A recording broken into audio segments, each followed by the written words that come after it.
శ్రీ గణేశాయ నమః, శ్రీ సరస్వతి నమః, శ్రీ గురుభ్యో నమః. భక్తులారా, వాల్మీకి మహర్షి రచించిన శ్రీమద్ రామాయణం యథాతథంగా చెప్పుకున్నాం. ప్రతి శ్లోకం దాని అర్థం ఇందులో భాగంగా నిన్నటి వరకు బాల, అయోధ్య, అరణ్య, కిష్కింద, సుందర యుద్ధకాండలు పూర్తి చేశాం. ఉత్తరకాండలో కూడా మనం 65వ సర్గ వరకు చెప్పుకున్నాం. ఈ రోజున 66వ సర్గను ప్రారంభం చేద్దాం. ప్రారంభించే ముందు వాల్మీకి మహర్షిని ప్రార్థన చేసుకుందాం. పూజంతం రామ రామేతి మధురం మధురాక్షరం ఆరుహ్య కవితా శాఖం వందే వాల్మీకి కోకిలం. యామేష రాత్రిం శత్రుఘ్న పర్ణశాలాన్ సమావిశత్ తామేవ రాత్రిం సీతాపి ప్రసూత తారకద్వయం. శత్రుఘ్నుడు అక్కడ ప్రవేశించినప్పుడే ఎక్కడికి వచ్చాం మనం? యుద్ధానికి వెళ్తూ అక్కడ విడిచేశాడు శత్రుఘ్నుడు. ఆ రాత్రేట సీతమ్మ ఇద్దరు పుత్రులను కన్నదిట. నాకు తెలియదు, నాకు కూడా తెలియదు ఇంతవరకు ఈ విషయం. అంటే ఏ విషయం? శత్రుఘ్నుడు ఉన్నప్పుడు సీతమ్మ కన్నదన్న విషయం. తతోర్ధరాత్ర సమయే బాలక మునితారక వాల్మీకే ప్రియమా చక్షు సీతాయా ప్రసవం శుభం. ఉత్తరాఖండ చదువుకోకపోతే నాకు కూడా తెలిసేది కాదు. ఈ మునికుమారులు అర్ధరాత్రి సమయంలో వచ్చి ఈ వార్తను వాల్మీకి చెప్పారు. ఎవరు? మునికుమారులు. భగవన్ రామపత్ని సా ప్రసూత తారకద్వయం తతో రక్షా మహాతేజ కురుభూత వినాశిని.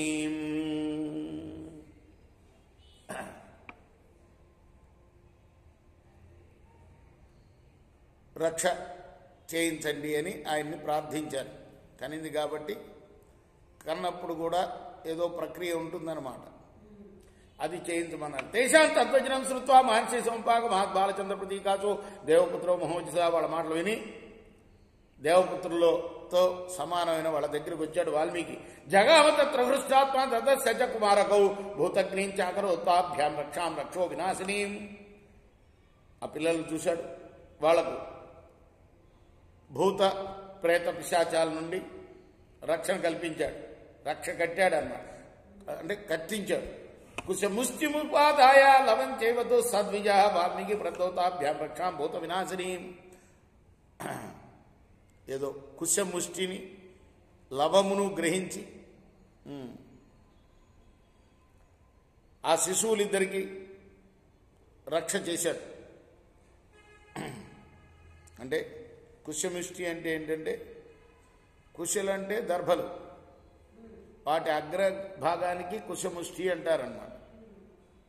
అలానే మొదలు భాగానికి లవం అంటారు. ఈ రెండు కలిపి కడతారన్నమాట.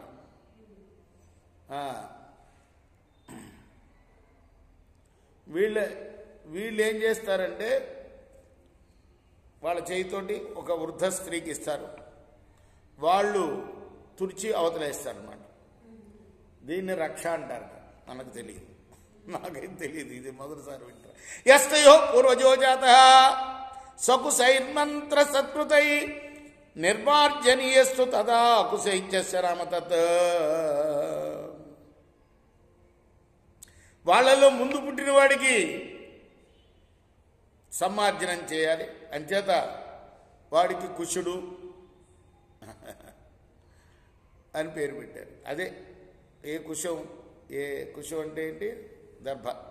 దాంతో దిష్టి తీయబడ్డవాడు కాబట్టి కుశం అని పేరు. కుశుడని చాపరో భవితభ్యాలవేన సుసమాహిత నేత్మార్జనీయో వృద్ధా విద్య నామత.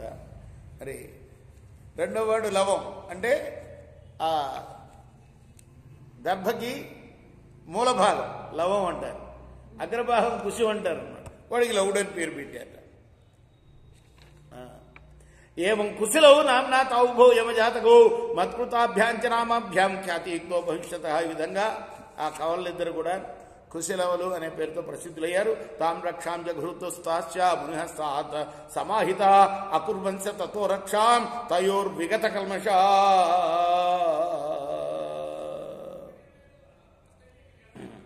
తథా తాం క్రియమాణంచ వృద్ధ విద్గోత్ర నామజ సంకీర్తనచ్చ రామస్య సీతాయా ప్రసవే శుభౌ అర్ధరాత్రే తు శత్రుఘ్నః శుశ్రువ సమహత్ప్రియం పర్ణశాలాం తతో గత్వా మాతర్దిశ్చేతి చాబ్రవీత్.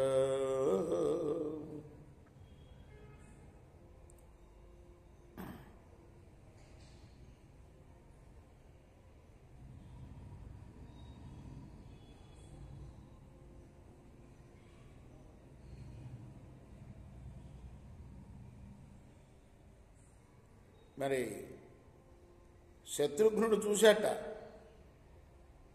ఇదంతా, ఈ తతంగం అంతా కూడా. తల్లి అదృశ్యం చేతను సుఖంగా ఉన్నావు అన్నట. తదా తస్య ప్రహృష్టస్య శత్రుఘ్నస్య మహాత్మనా వ్యతీత వార్షికి రాత్రి శ్రావణి లఘు విక్రమా. అలా శత్రుఘ్నుడికి ఆ రాత్రి గడిచిపోయింది. అంటే మనసులో అనుకొని ఉంటాడు, ప్రత్యక్షంగా చూడకపోయినా సీతమ్మను కదా. ప్రభాతే స్వమహావీర్యా కృత్వా పౌర్వాహిని క్రియాం మునిం ప్రాంజలిరామత్య ఏవ పశ్చాన్ముఖ పునః. ప్రాతకాలంలోనే ఏవైతే ద్విజుడు అంటే రెండవసారి జన్మించినవాడు అని అర్థం. ద్విజత్వం అంటే ఉపనయనం అవటంతో రెండవ జన్మ వస్తుందిట. వాడు బ్రాహ్మణుడైనా వైశ్యుడైనా శూద్రుడైనా క్షత్రియుడైనా. క్షత్రియుడు కదా అయినా ఆ పూర్వాహన క్రియలు చేయాల్సినవి ఉంటాయి. సంధ్యావందనం, నిత్యాగ్నిహోత్రం ఇవన్నీ కూడా చేసుకొని మునిక సెలవులు తీసుకొని పశ్చిమాభిముఖుడై పడమట వైపు అన్నమాట ఆ లవణుడి యొక్క రాజ్యం. సగత్వాయమునా తీరం సప్తరాత్రోహితపది ఋషీనాం పుణ్యకీర్తీనాం ఆశ్రమే వాసమభ్యాత్. మార్గంలో 7 రోజులు ప్రయాణం చేసేట అలా యమునా తీరంలో. మరి ప్రతిరోజు రాత్రి అవుతుంది కదా, ఒక్కొక్క ముని ఆశ్రమంలో అక్కడ ఉన్నట్టు ఆయన. సతత్ర మునిభి సార్థం భార్గవ ప్రముఖ నృప కదాభి అభిరూపాభిర్వానంచ ప్రేమాయశ. వాళ్ళ పేర్లు కూడా చవనుడు మొదలైన మునులట వాళ్ళందరూ కూడాను వాళ్ళందరూ ఆశ్రమంలో ఆయన ఉన్నాడు. సకాంచరాజ్యైర్మునిభి సమేతై రఘుప్రవీరో రజనీం తదానీం కథా ప్రకారైర్బహుభిర్మహాత్మా విరామయామాస నరేంద్ర సును. మహాత్మునైన రాజకుమారుడైన శత్రుఘ్నుడు అక్కడ కాంచనాది మునులతో అనేక విధానమైన సంభాషణలు చేస్తూ ఆ రాత్రి అలా ఒక్కొక్క రాత్రి గడిపాడు. ఈ చార్సే శ్రీమద్ రామాయణ ఆదికావ్య ఉత్తరకాండే షట్షట్టితమ సర్గ.